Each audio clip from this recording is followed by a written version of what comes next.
आज के इस वीडियो में हम सीखेंगे क्लास टेंथ फिजिक्स का ऑब्जेक्टिव क्वेश्चन चैप्टर नंबर 5।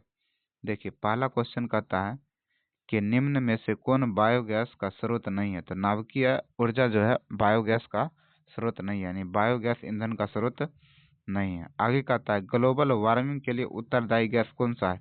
तो CO2 है। क्या है? CO2। आगे कहता है सूर्य तथा अन्य तारों की विशाल ऊर्जा का जो स्रोत क्या है, वो नाभिकीय संलयन कहलाता है। नाभिकीय विखंडन को नियंत्रित करने के लिए प्रयुक्त प्रयुक्त जो होता है वो क्या होता है, कैडमियम का क्षार का उपयोग करते हैं। नाभिकीय विखंडन को नियंत्रित करने के लिए किस क्षार का प्रयोग करते हैं, तो कैडमियम का क्षार का प्रयोग करते हैं। आगे कहता है किसी नाभिकीय विखंडन में मुक्त ऊर्जा कितना होता है, 200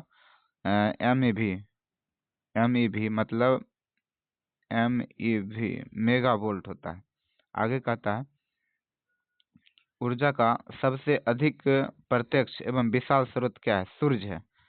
प्रश्न नंबर 7 कहता है कि बॉक्स नुमा और कुकर में 3 से 4 घंटे के अंदर ताप हो जाता है, कितना हो जाता है, 100 डिग्री से लेकर 140 डिग्री सेल्सियस तक हो जाता है।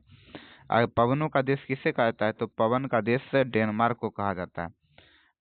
पवन विद्युत जनित्र में पवन की चाल कम से कम कितना होना चाहिए, तो 15 किलोमीटर प्रति घंटा होना चाहिए। जीवाश्म ईंधन का उदाहरण है, जीवाश्म ईंधन जो है लकड़ी, कोयला, गोबर गैस, ये सभी जीवाश्म ईंधन का उदाहरण है। प्राचीन काल में उसमें ऊर्जा का सबसे अधिक स्रोत कौन था, लकड़ी था, लकड़ी। आगे कहता है 12 नंबर कार्य करने की क्षमता को क्या कहते हैं, ऊर्जा के नाम से जाना जाता है। गोबर गैस एक प्रकार का क्या है, बायोगैस है। गोबर गैस एक प्रकार का बायोगैस है। नवीकरणीय ऊर्जा का स्रोत क्या है, सौर ऊर्जा है, नवीकरणीय ऊर्जा। जैव गैस एक उत्तम ईंधन है क्योंकि इसमें मीथेन पाई जाती है, 75% पाई जाती है। और नवीकरणीय ऊर्जा का स्रोत क्या है, जीवाश्म ईंधन है। आगे कहता है सौर ऊर्जा को विद्युत ऊर्जा में परिवर्तित करता है, कौन करता है, सोलर सेल करता है, सोलर सेल। एक उत्तम ईंधन कौन है, कोयला, लकड़ी, पेट्रोलियम, जैव गैस। तो इसमें से एक उत्तम ईंधन कौन सा हो जाएगा, जैव गैस। आगे कहता है नरौरा नाभिकीय विद्युत संयंत्र किस राज्य में स्थित है, नरोडा उत्तर प्रदेश में स्थित है। आगे कहता है जीवाश्मी ईंधन ऊर्जा के क्या है, नवीकरणीय की अनवीकरणीय, तो अनवीकरणीय स्रोत है। प्रश्न नंबर 21 कहता है सरदार सरोवर बांध किस नदी पर स्थित है, नर्मदा नदी पर स्थित है। टिहरी बांध जो है गंगा नदी पर बना है, टिहरी बांध गंगा नदी पर बना है। भारत का पवन ऊर्जा द्वारा विद्युत उत्पादन करने वाला देश में कौन सा स्थान है, तो 5वां स्थान है। कौन सा स्थान है, 5वां स्थान है। सौर सेल बनने के लिए किसका उपयोग किया जाता है, सिलिकॉन का उपयोग करते हैं। सोलर सेल बनाने के लिए सिलिकॉन का प्रयोग किया जाता है।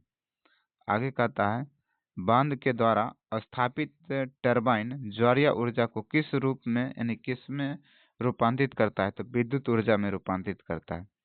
आगे कहता है OTEC विद्युत संयंत्र केवल तभी प्रचलित होते हैं जब महासागर के पृष्ठ पर जल का ताप जो होता है 2 किलोमीटर लंबाई गाड़ी तक जल के ताप में अंतर होता है। कितना का अंतर होता है, 20 डिग्री सेल्सियस का अंतर होता है, 20 डिग्री सेल्सियस का अंतर होता है।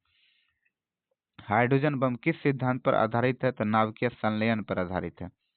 आगे कहता है तारापुर नाभिकीय विद्युत संयंत्र किस राज्य में स्थित है, तारापुर जो है वो महाराष्ट्र में स्थित है, महाराष्ट्र में। आगे कहता है राणा प्रताप सागर नाभिकीय विद्युत संयंत्र किस राज्य में, राणा प्रताप राजस्थान में स्थित है। कलपक्कम नाभिकीय विद्युत संयंत्र किस राज्य में, कलपक्कम जो है तमिलनाडु में स्थित है। काकरापारा नाभिकीय विद्युत संयंत्र किस राज्य में, तो गुजरात में है। आगे कहता है केगा नाभिकीय विद्युत संयंत्र किस राज्य में स्थित है, तो कर्नाटक में स्थित है।